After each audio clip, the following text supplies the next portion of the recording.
So in this video we are going to look at preparation for subject review. With that in mind, I have a 4-year exam result trend on.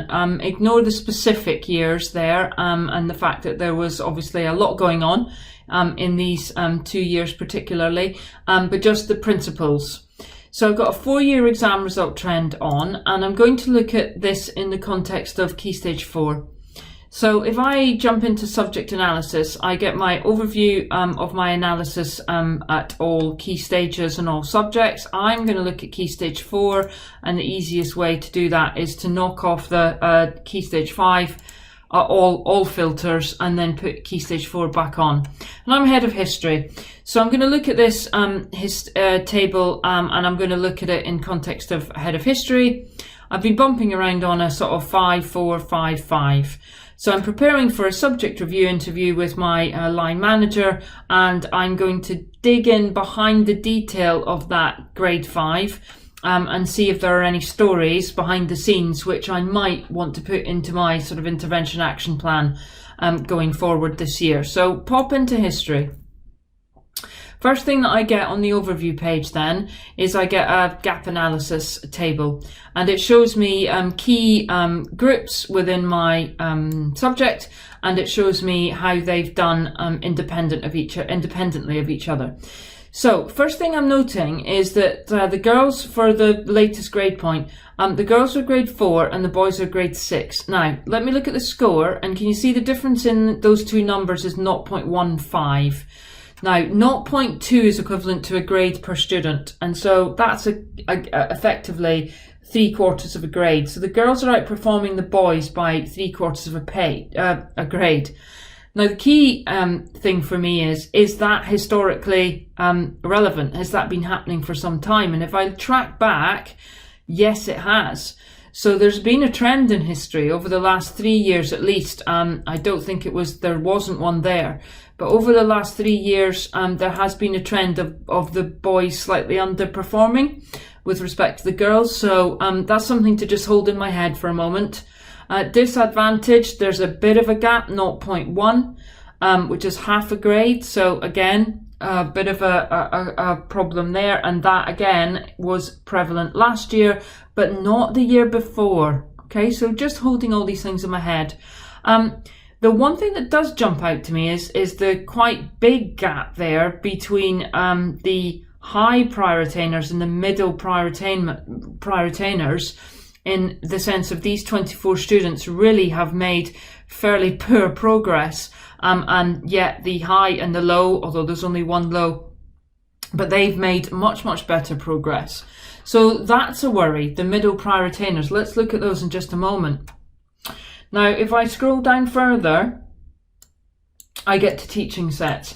So I can also see there's quite a polarity there in my teaching sets, where 2 sets have done really very well and the other 2 have done really very poorly. So quite a polar opposites.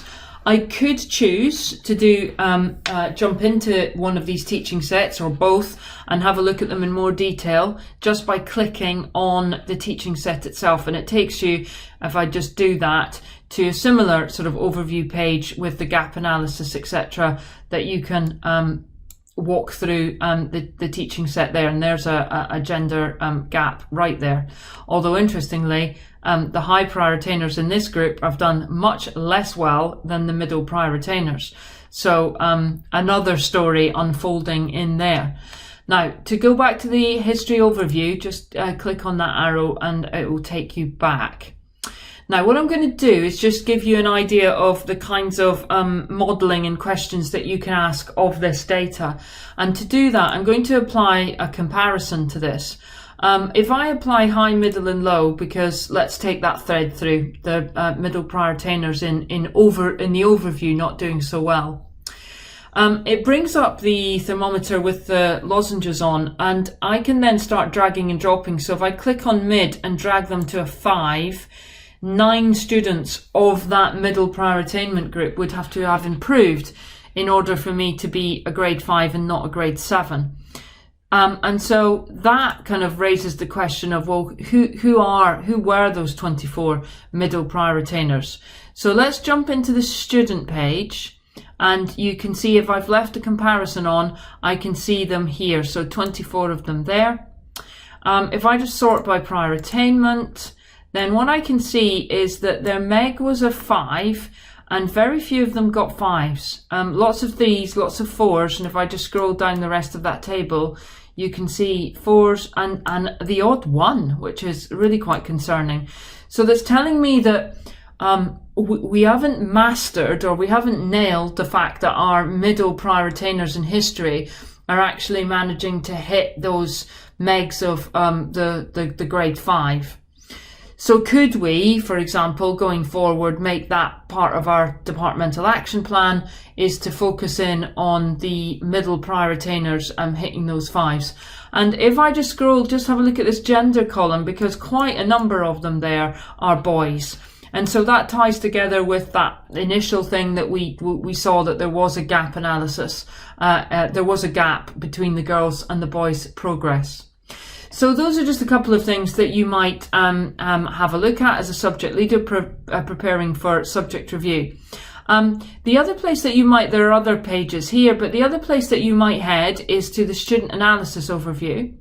And once I'm in here, I might want to, so this is everybody in again, these are all my year 13s. So if I just apply a filter and just put a year group filter on and just filter out my year 11s. So there we go. I'm just applying that filter, and that just brings me year 11 out. And then I'm a member head of history. So I just want to see my historians. So if I focus on history, then it's brought all my historians out, and it's filtered by my historians.